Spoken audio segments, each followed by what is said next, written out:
The Boston Bruins are in action tonight against the Philadelphia Flyers in preseason action. And I'm talking about some players you need to watch as the battle for opening night roster spots continues. Plus, we're going to kick off a new series this season for the Centennial, looking at some Bruins history moments, all that and more on today's episode of Locked On Boston Bruins. You're Locked On Bruins, your daily podcast on the Boston Bruins. Part of the Locked On Podcast Network, your team every day.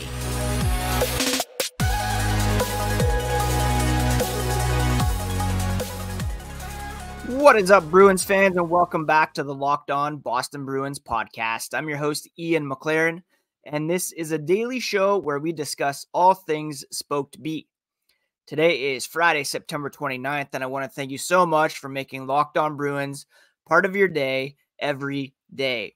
It's free and available on your favorite podcast app as well as on YouTube. We are part of the Locked On Podcast Network, your team every day. Like I mentioned off the top, the Bruins are in action tonight at TD Garden, taking on the Philadelphia Flyers in preseason action. We'll talk about the roster for tonight's game and who you should keep an eye on, and do a little Bruins history moment to end today's podcast. A quick reminder before we get started that you can find the podcast on X and Instagram at Locked NHL Bruins. You can find me, my dad jokes, hockey tweets at Ian C. McLaren. That's on X, Twitter, Threads, Blue Sky, Instagram, all over the place. Now, let's begin by looking at the roster for tonight's game against the Philadelphia Flyers. As Bessie joins the podcast here, say hi, Bess. Now, tonight there will be a couple guys making their preseason debuts, notably Captain Brad Marchand, who will don the C on the ice for the first time. David Pastrnak's getting in the lineup. Hampus Lindholm and Charlie McAvoy getting in the lineup. Kevin Shattenkirk will be playing as well. There's a few guys that we need to keep an eye on here as the spots for opening night continue to remain open, remain a bit up in the air. I'm going to touch on some guys I've been talking about a lot recently, and let's begin with the younger guys. You have Matt Poitras, who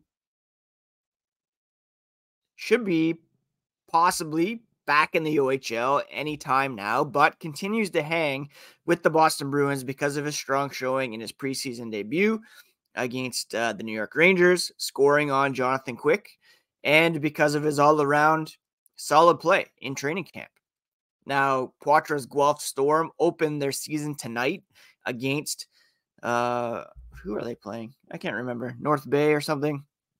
Anyways, he's going to miss at least one game of the OHL regular season. Keep in mind, a lot of people are projecting him to win the OHL scoring title this year. So however many games he misses kind of puts him behind the eight ball. But I believe one of his challengers, David Goyette of the Sudbury Wolves, remains at Seattle Kraken training camp.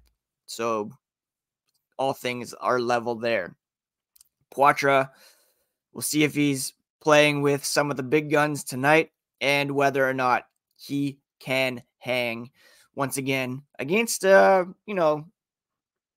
team that even at full roster isn't expected to be very good tonight, and that's the Philadelphia Flyers. So against a preseason Flyers team, chances are there'll be opportunities to succeed. Now, another guy to keep an eye on, of course, is Mason Lohrei.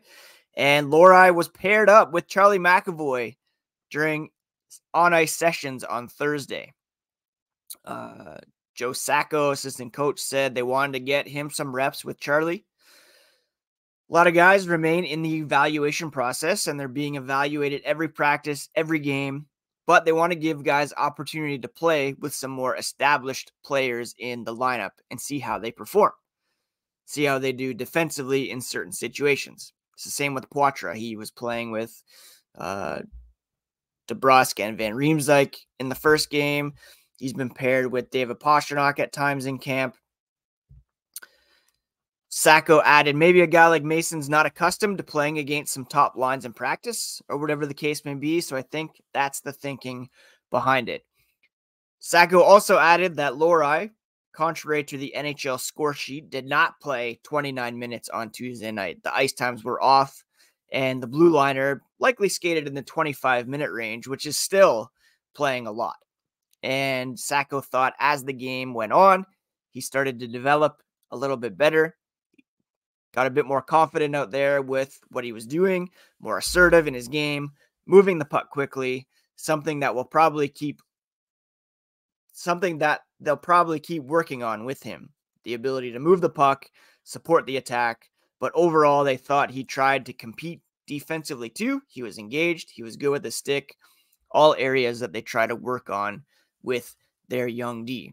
So Sacco here is talking as though we're going to keep working on things with him, whether or not that's in reference to throughout the remainder of training camp, as Lohrei perhaps is destined to go back to Providence, or whether they mean we're going to keep working with him on this through the regular season. That remains to be seen. But Poitras, Lohrei, certainly two guys to keep an eye on, and it looks like they'll be in pretty prominent roles.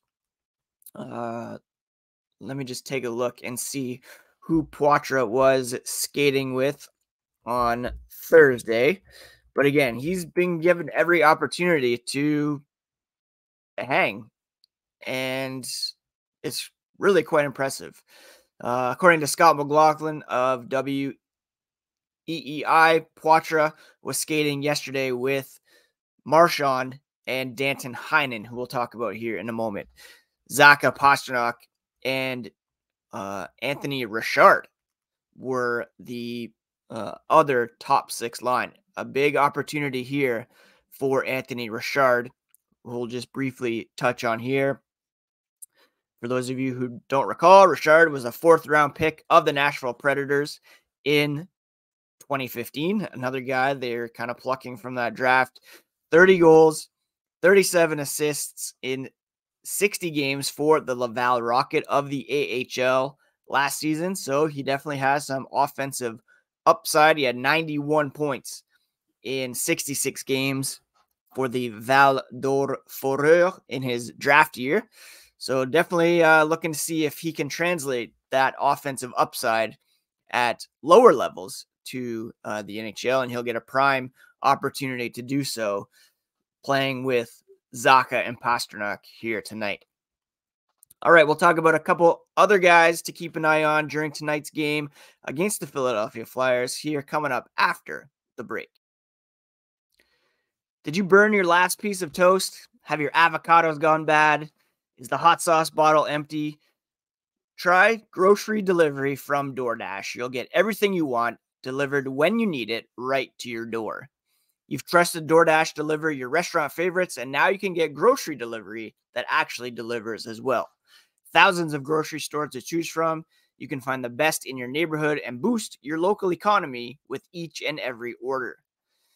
If you want even more value, you can save on all your grocery and restaurant favorites with a $0 delivery fee on all eligible orders with a Dash Pass membership. Right now, you can get 50% off up to $20 on your next order of groceries when you use code LOCKED at checkout. It's a limited time offer. Terms do apply, but use promo code LOCKED at checkout to get 50% off your first order with DoorDash grocery delivery. Thank you so much once again for making Locked On Boston Bruins part of your day every single day, free and available on your favorite podcast app, as well as on YouTube.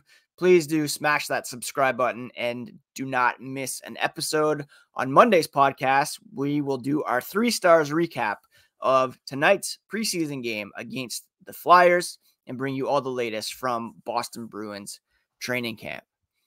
Let's quickly touch on a couple other guys you want to keep an eye on during tonight's game against the Flyers. We've already touched on Poitras, Richard, Lohrei. as some younger guys looking to make an impact.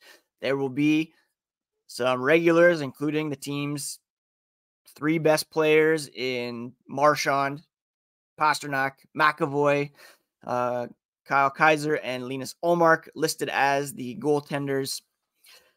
And of course, you have 2 of the PTO guys, or the only 2 PTO guys who will be in the lineup tonight in Alex Chiasson and Danton Heinen. 2 guys without contracts for the upcoming season, whether at the NHL or AHL levels, looking to make an impact. I think Heinen kind of underwhelmed in the game against Buffalo. Chiasson looked a bit more active, a bit more motivated, hungry. I've talked at length about what would need to happen for the Bruins to sign one or both of these guys. They would have to clear some cap space, put some guys on waivers. That process began yesterday, so anytime guys can be put on waivers for the purpose of assignment. So a defenseman would have to be cleared out, or Patrick Brown, AJ Greer could be the candidates to be waived for the purpose of assignment to the AHL. Now, Greer's in the lineup tonight. He'll be looking to make an impression and stave off the competition. Chiasson, Heinen, both looking to secure spots at the NHL level this season. If it's not with the Bruins, they want to impress enough to get a look elsewhere. Some pro scouts surely keeping eyes on these games. There are opportunities around the NHL, so maybe they can jump on somewhere else if they don't catch on with the Boston Bruins. Other guys I'll be watching: Brett Harrison, still at the NHL camp.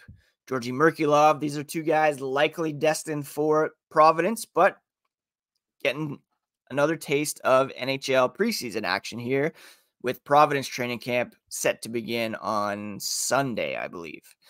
Be interesting to see Kevin Shattenkirk, what he's able to do in black and gold. Riley Walsh, Parker Witherspoon hanging on probably to their last days at Bruins training camp before AHL starts. These are a bunch of guys I'm looking forward to watching tonight, but I'll be especially keeping an eye on Poitras, Lohrei, as youngsters who have really impressed, as well as Chiasson and Heinen, seeing as they are on professional tryouts with no guarantee of a NHL contract coming up this season. I should mention, again, according to Scott McLaughlin of WEEI, the lines yesterday were Richard Zaka Pastrnak, Marchand, Poitras, Heinen. Then you had AJ Greer skating with John Farinacci and Jacob Lauko. And then you had Luke Toporowski, who was resent to the AHL. He was cut from training camp, skating with who is he skating with? Merkulov and Chiasson. So we'll see who the what the lines are here coming up tonight, with Richard in there for Toporowski. He perhaps, oh no, not Richard. Who is the 12th guy in there? Brett Harrison, I suppose. Yeah, Harrison will be in there for Toporowski. On defense, you had Lohrei, McAvoy, Lindholm, Shattenkirk, and Witherspoon and Walsh, with Forbort and Renouf, Daniel Renouf, still kicking around as the extra guys. So that's the outlook for tonight. Coming up after the break, I'm going to kick off our Bruins history moment with a look at how the team came to be and why they're called the Bruins. We'll touch on that here coming up after the break. All right, in the past, I've referenced this book by Brian McFarlane. It's from the original 6 series, and it's called The Bruins. And I thought, seeing as the centennial, and I've vowed to become more acclimated with Boston Bruins history, we do some short readings here, probably on Fridays, to explore some Bruins history. Now, let's talk about how big league hockey came to Boston. It was because of a man named Charles Francis Adams, a poor boy from Newport, Vermont. Never owned a hockey stick as a youth, but he was adept with a broomstick, working his way around the potato sacks, feed bags, and other merchandise in the corner grocery store, where he was first employed as a chore boy. It was the start of a brilliant career in the grocery business that would propel Adams all the way to the chairmanship of First National Stores, one of the major chains operating in the United States. He was a racing enthusiast. He was the founder, president, and owner of Suffolk Downs. He was instrumental in getting a pari-mutuel betting league legalized in Massachusetts. And in the mid-30s, he was the principal owner of the Boston Braves of the National League and used his powers of persuasion to get Sunday baseball approved in Boston. When he moved from Vermont to Brookline, Mass., he discovered hockey and was hooked for life. He attended most of the club games played at the Boston Arena, and in time, he even sponsored the team, the Irish Americans. In 1924, he journeyed to Montreal to see the Stanley Cup and became even more enthused. He applied for an NHL franchise at a meeting in Montreal on October 12th, 1924, and was told that a man named Thomas Duggan had been granted 2 franchises on the condition they be placed in major U.S. cities. Adams snapped up one of the franchises for a fee of $15,000. Can you believe that? $15,000 was all it cost to get an NHL team back then. Requests for franchises also came from Pittsburgh and Philadelphia, but they were shelved. Those 2 teams, of course, not original 6 teams. Adams hired veteran hockey star Art Ross to run his team and serve as governor. The Bruins played home games at the Boston Arena. Boston Garden opened in 1928 and wouldn't have been constructed if Adams had not guaranteed $500,000 rental for 5 seasons. To acquire some manpower, he peeled off $300,000 in 1926 to purchase an entire league in Western Canada, and he enjoyed the thrill of 3 Stanley Cup championships. The first came the year the Garden opened, and then a decade later, in 1939, the Bruins defeated Toronto for the Cup. 2 years later, they ousted Detroit in the finals. That's 3 of their 6 Stanley Cups. They're back in the era of the original owner, Charles Adams. Now, how did they become known as the Bruins? Apparently, a young woman from Montreal gets most of the credit. Bessie Moss, a transplanted Canadian, was secretary to Art Ross, who was, like I mentioned, a renowned pro hockey player and the first Bruins general manager. In 1924, Charles Adams purchased the NHL's first American franchise, selected Ross as the man to bring hockey glory to Boston. They faced the task of selecting a nickname and team colors. Miss Moss handled most of the correspondence between the 2 men pertaining to the subject. They had no problem selecting colors. Brown and gold were chosen because those were the colors for the storefronts of the grocery chain that Adams owned. That's why the Bruins were brown and gold to begin. Now they're black and gold, of course, but we'll see that brown on the Centennial alternate jersey this season. When Miss Moss learned the brown was one of the colors, she suggested the team be named the Bruins. Adams and Ross liked the idea, tipped their hats to Miss Moss. Of course, the brown in the original Boston uniforms followed the selection of the Bruins as a nickname. Many years later, the club would drop the color brown and adopt gold, black, and white as the official team colors. So shout out to Bessie Moss for coming up with the nickname Bruins, who were then primarily brown and gold color scheme, since replaced by black and gold, but we will see that brown during the original 6 matchups this season while they put on those Centennial jerseys. All right, friends, that's it for today's episode of Locked On Boston Bruins. Thank you so much for joining me today, joining me this week. Please do smash that subscribe button if you have not already so that you do not miss an episode here in 2023-24, the Centennial season. Very exciting. And please do have a great weekend. We're planning to go to an escape room with our son, whose birthday was just last week. He wants to go out for sushi dinner as well. We got basketball practice. We got a birthday party to take a kid to. Jam-packed, but we'll be watching tonight's Bruins game and bringing you all the latest on Monday's episode because Locked On Bruins is part of the Locked On Podcast Network, your favorite team every single day.